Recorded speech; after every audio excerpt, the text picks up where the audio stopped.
Nigeria is getting set to host a workshop on Africa's seabed resources, which aims at creating greater awareness among African states about the importance of and opportunities associated with the development of Africa's continental shelf. For the possible economic benefits of this forum to Nigeria and the greater African region, we're now being joined by Michael W. Lodge, who's the Secretary General of the International Seabed Authority, and he's in Nigeria for this forum. It's very good to have you and welcome to Newsday. Now, to get straight into it, but tell us a little bit more about what you hope to achieve from this forum. Well, this is the fourth workshop in a series of workshops that we've been holding in Africa, and we're very happy to be here this week in Nigeria.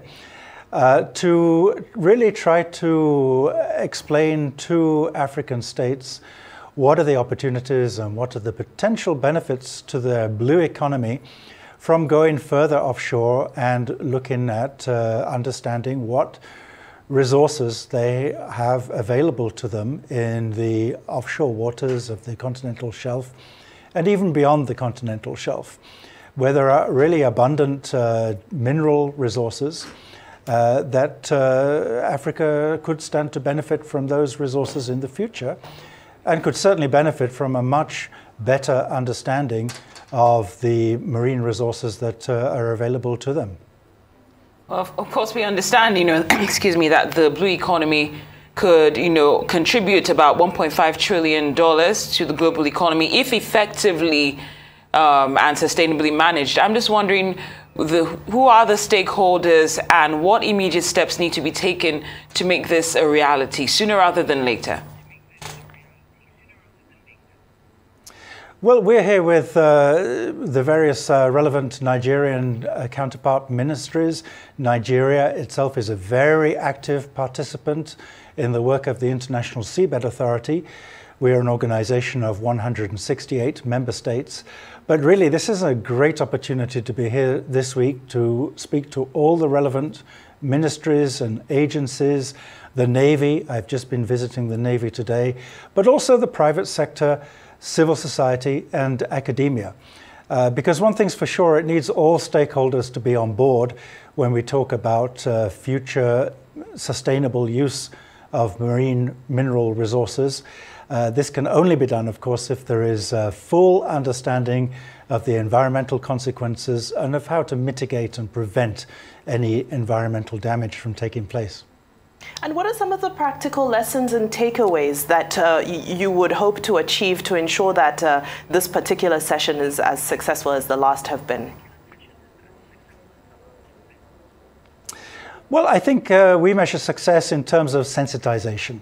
What we really want to see is that the message is getting out there and that people have a much better understanding of the potential of marine mineral resources. They have a much better understanding of how it works in terms of international law, how it's managed internationally through the International Seabed Authority, and that we see a much greater engagement from African states.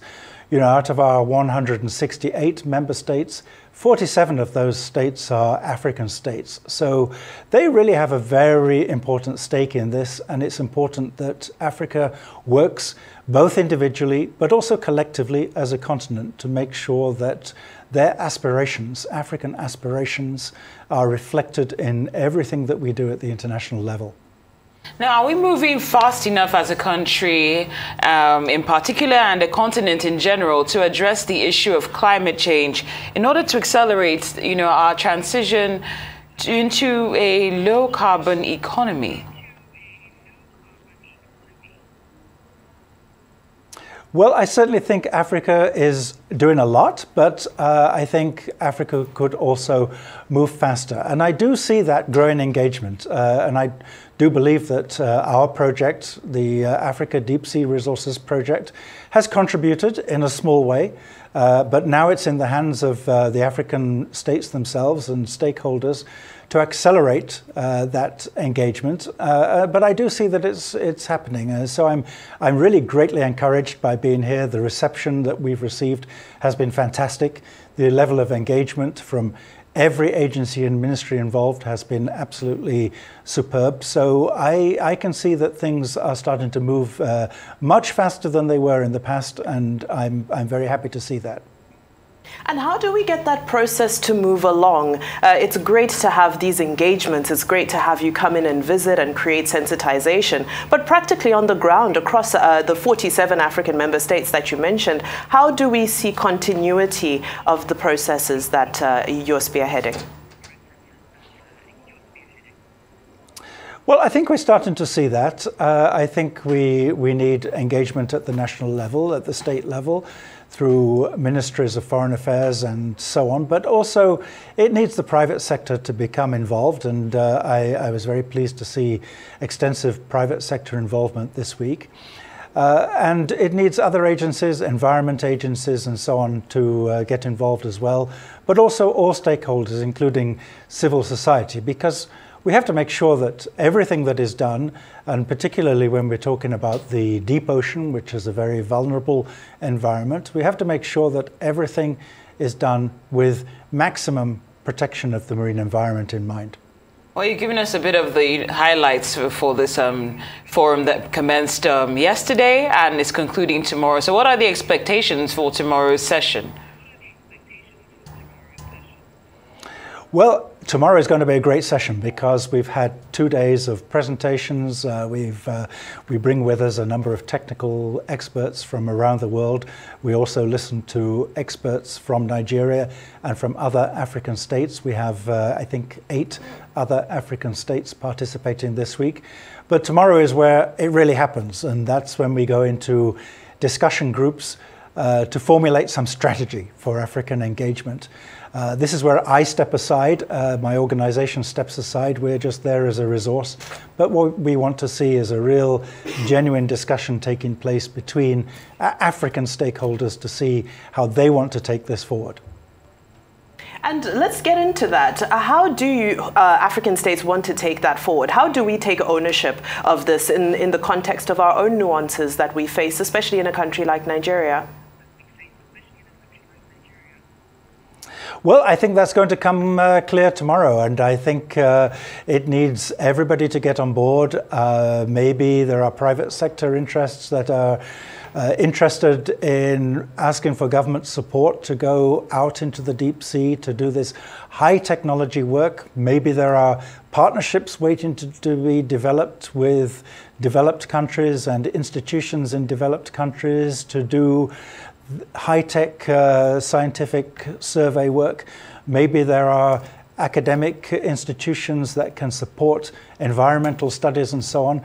I think this is going to become clear, but what we want to do is to create those synergies so that those discussions can happen. And now, of course, sometimes when you look from the outside looking in, you see things fresher with, fresh eyes. I'm just wondering, from your perspective and what you've seen on ground so far, what are some of the biggest obstacles to us moving swiftly into a blue economy? Well, I think there is a perception that Africans lack capacity to do certain things.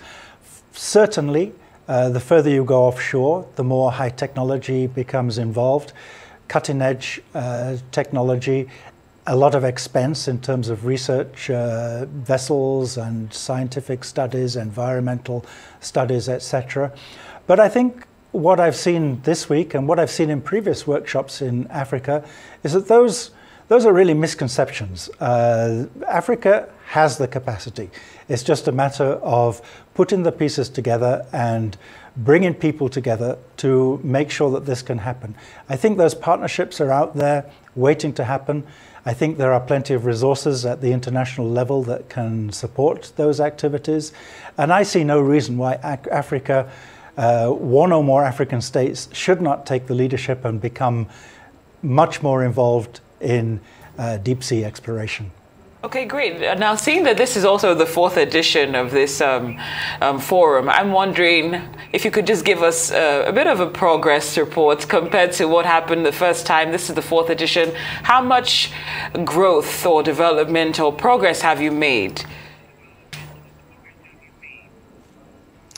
Oh, I think there's already a much greater level of engagement. In previous editions of this project, we've been to Pretoria in South Africa. We were disrupted by the pandemic, of course, like everybody else.